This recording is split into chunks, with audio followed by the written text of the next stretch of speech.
Vous venez d'officialiser votre contrat avec Futuro Kings, même si vous avez déjà débuté depuis quelques jours maintenant. Alors, pourquoi avoir accepté ce contrat à Futuro Kings et surtout de commencer par de prendre le poste d'entraîneur adjoint quand on connaît votre passé? Non, je voudrais déjà dire que je voulais entrer dans un projet au Cameroun.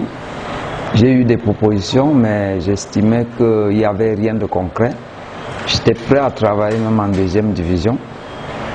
Malheureusement, cela ne s'est pas fait. Et lorsque le président a pris contact avec moi, nous avons pris 2 semaines pour discuter, puisqu'il a pris la peine de me dire qu'il avait déjà un entraîneur sur place. Je me voyais vraiment mal, à mon âge, venir travailler encore sur les ordres de quelqu'un. Il m'a expliqué que c'était un gros projet et que nous n'étions qu'au début du projet. Et après 2 semaines, il m'a invité pour une discussion face à face à Malabo, ce qui a été fait. Et je crois qu'après 2 jours, nous sommes tombés d'accord sur plusieurs axes et j'ai vraiment accepté et je ne me plains pas. D'accord. Alors, vous êtes quand même en Guinée équatoriale depuis quelques jours. On a aperçu sur ce championnat ou sur la qualité de joueur que vous avez dans votre groupe? Non, ben, je dois déjà dire qu'on a un effectif riche en quantité, mais pas assez riche en qualité. Et je crois que avec l'entraîneur, nous allons travailler dans ce sens pour que nous ayons beaucoup plus de joueurs de qualité. Puisque au dit du président, ce n'est pas les moyens qui nous manquent. Donc nous allons travailler dans ce sens. Et concernant maintenant le niveau du championnat, je suis en train de le découvrir, mais je constate quand même qu'il y a beaucoup de joueurs étrangers ici et que même si vous jouez contre le dernier, ce n'est pas facile de prendre les 3 points. Ça signifie que ces étrangers sont en train de relever le niveau de ce championnat. Mais en même temps, j'estime que le nombre d'équipes est élevé et qu'on gagnerait peut-être à avoir un championnat à 10, voire 8 équipes à Malabo et 8 équipes du côté de Bata et de Mongomo, oui, la région continentale. Alors coach, c'est votre premier challenge hors de vos frontières. Parlez-nous un peu de votre intégration, l'environnement ici en Guinée équatoriale. Ben, je suis justement en cours d'intégration, si je peux le dire. Vous savez, ça fait juste 2 semaines et demie que je suis là.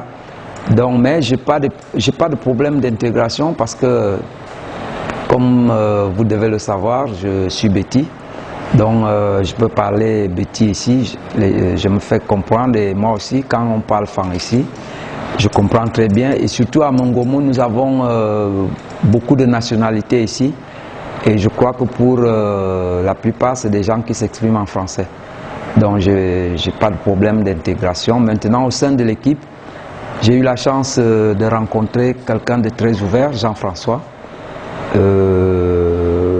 qui m'a vraiment tendu le bras lorsque je suis arrivé. Et j'espère que notre collaboration va porter des fruits. Alors, que pensez-vous des joueurs que vous venez de recruter à Futuro Kings, des nouvelles recrues? Je voudrais déjà vous dire que je ne les connais pas personnellement. Je connais beaucoup plus M. Mbele, qui a fait un passage à Douala. Il allait pour la Belgique. Il a fait 2 semaines d'entraînement avec nous. Et à ce niveau, je dois reconnaître que c'est quelqu'un qui peut jouer le championnat du Cameroun, car c'est un homme, dans le sens propre. Merci. Titulaire à passer.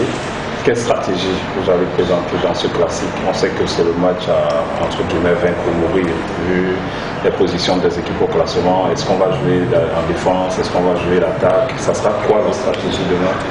Parce que demain, vous avez presque les clés en main.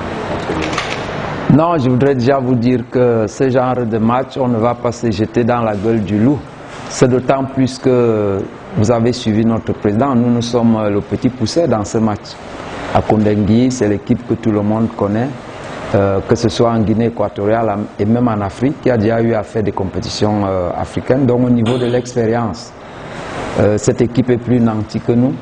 Nous allons jouer sur la patience. Plus le temps va passer, plus cette équipe va commencer à se poser des questions. Et pour moi, la stratégie, c'est de prendre le virage au bon moment, à savoir qu'il y aura une opportunité au cours de ce match. Nous allons saisir cette opportunité et je crois que c'est là où le résultat va se jouer. Donc il n'est pas question pour nous d'aller nous jeter dans la gueule du loup et peut-être prendre un but dès le début du match qui risque de démoraliser notre jeune équipe.